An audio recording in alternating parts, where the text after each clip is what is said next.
Hey guys, it's Jessica Leichtweisz. Now, if you've been following my YouTube channel or following me on Facebook, you know that every day I put out content to help your family. It's my passion to help families just like yours with children with autism be super successful. And I never stop creating content for your family because autism never stops for your family. So sometimes you'll see me at the gym, sometimes you'll see me hiking with my dog, sometimes you'll see me at the car wash, in my car in between sessions, seeing kids. Wherever I am, I take you with me. But today I want to take you on a journey to when you first found out that you were having a child. And I want you to remember that joy that you felt in every ounce and every fiber of your being.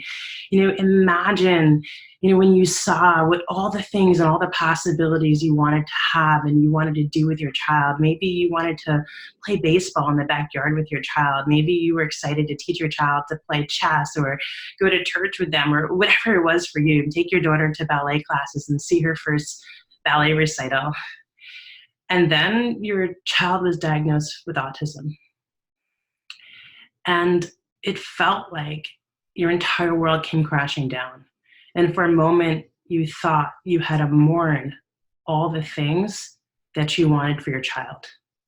And you laid awake at night, wondering, is it going to be possible for my child to play a team sport? Is that dream over? And my guess is that a lot of people, including professionals, told you it was. And you may have never heard from a professional before that all the possibilities that you wanted for your child are still there. But let me be the first one to tell you. Your child has autism, but that does not have to define his life. It's a challenge he's facing, but he can still do and have everything you've ever wanted for him. Now, it may look a little bit differently, or it might not. And the person that I'm about to bring on this video today for you is living proof of what's possible for you and your family. He was diagnosed with autism when he was just a young child, I believe 3 years old, but he can correct me if I'm wrong. He received special education services through his entire academic career. He received speech therapy. He did all these things, and then he graduated from elementary school, and he went to high school. And then he graduated from high school, and he went to college. And then he graduated from college, and he went and got a master's degree. And today, he is not receiving special education services. He's a special education teacher. And he has a certificate in ABA therapy. He's about to sit and become a board-certified behavior analyst. And he's dedicated his life to helping parents just like you know that everything you wanted to do for your child, it's still possible. Your child's future is still there. And I wanted to share with you these few tips. So every day, I keep having parents ask me the same exact question over and over, this time of year, all the time. And that's, well, my child's about to start school in September and they can't talk yet. Well, as a parent, what am I supposed to do? How can I help them? How can I help them prepare? And I have a resource for you that I wanted you to download. And I'll talk about that at the end. But in that resource, what I share is that you have to have conversations with your teachers and you have to talk to them and ask them questions. And I thought, who better qualified to share what you should be talking about with your teachers than a teacher who has autism, teaches kids with autism, and has come through that entire process. So I wanted to invite Armando Bernal onto the call today so he can share with you the top 3 things he wishes his teachers knew when he started school. Armando, welcome to the call. Hi there, thank you for having me. Absolutely, it's my pleasure. So a little bit of a sneak, a little bit information coming out. We're leaking this, so you may not know yet, and it's not totally public yet. I'm not even giving you the website, but Armando and I are actually going to be partnering on our project for a 6-week course for you. So little sneak preview, we're going to be working together. So we're not only friends, and we're going to actually come together and be colleagues soon too. So I'm super excited about that. But Armando, our parents on the call, they're all asking the same questions. What do I tell my teachers? So share with us, what do you wish your teachers knew when you were that young boy with autism, not the grown man who's overcome it now, but, what do you wish your teachers knew? Yeah, for sure. So, looking back at how things went with me in my classes and then how they go with my students now, I try and use what I wanted my teachers to know about me with my kids. So just knowing that I learn a little bit differently, and that's okay. That I may ask the same question a few more times, or I may not understand it, but just work with me, and then that's fine, right? And then I try and work with my kids like that all the time. And knowing that I may focus on something that is really exciting to me. It may not deal with class, but just talk to me and let me know that there are other things out there, which is super important. And just understanding that I work well alone, but if I had support, then I'd be able to work in a group too. And thankfully, a lot of my teachers understood that growing up. They were able to talk to me and just help me and guide me. And I mean, also that my friends were able to be there for me as well. So just making sure that that support system is there is really important. And I see no reason why any kid could succeed. They're all capable of it for sure.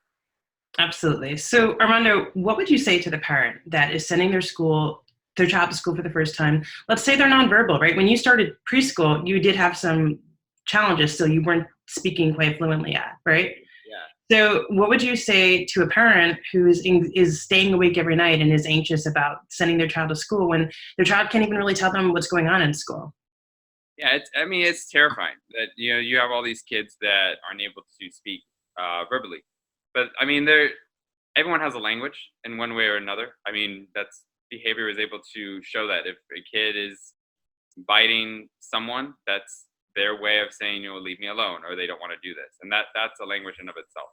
So just getting to know the child and getting to know how they respond to certain actions is really important. So just because they're nonverbal doesn't mean that they are not saying how they feel. It's just getting to look at that child and making sure that you know how they react to certain actions.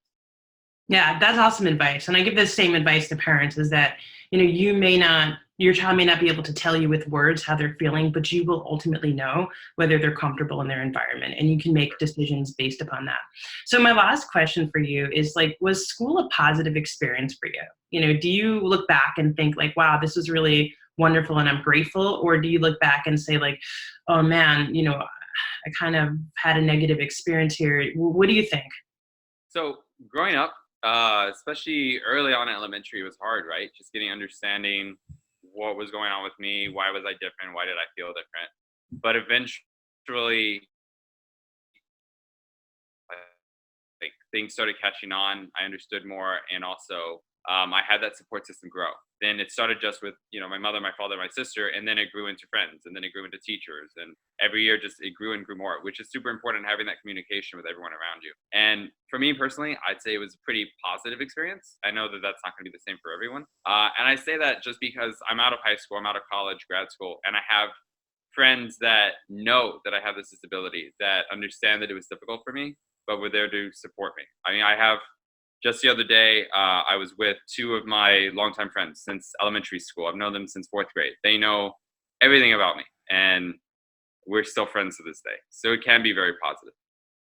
Awesome. Well, thank you so much. I feel like by hearing your story, by seeing you, by witnessing what an amazing man you've grown up to be. I mean, not only did you overcome really the challenges of autism, but you are now giving back to help other families that are affected by autism and maybe just in a different place in that process. And I think it's so inspiring to me.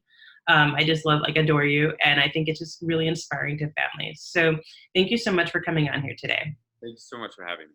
Yeah, my pleasure. So earlier in this live, we're recording this via Zoom. We're going to be premiering this on Facebook and then downloading it from Facebook and putting it up on YouTube. So we're going to try to do our normal channels. This is the first of several videos we're going to be doing like this, and I will be bringing on other people that have autism and are really doing excellent things. I actually have a few previous recordings you can look at as well.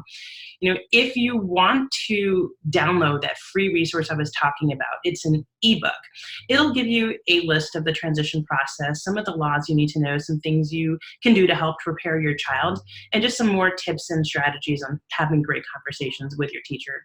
You're welcome to download that for free. I created that book for you. You can download it at schoolwithautism.com.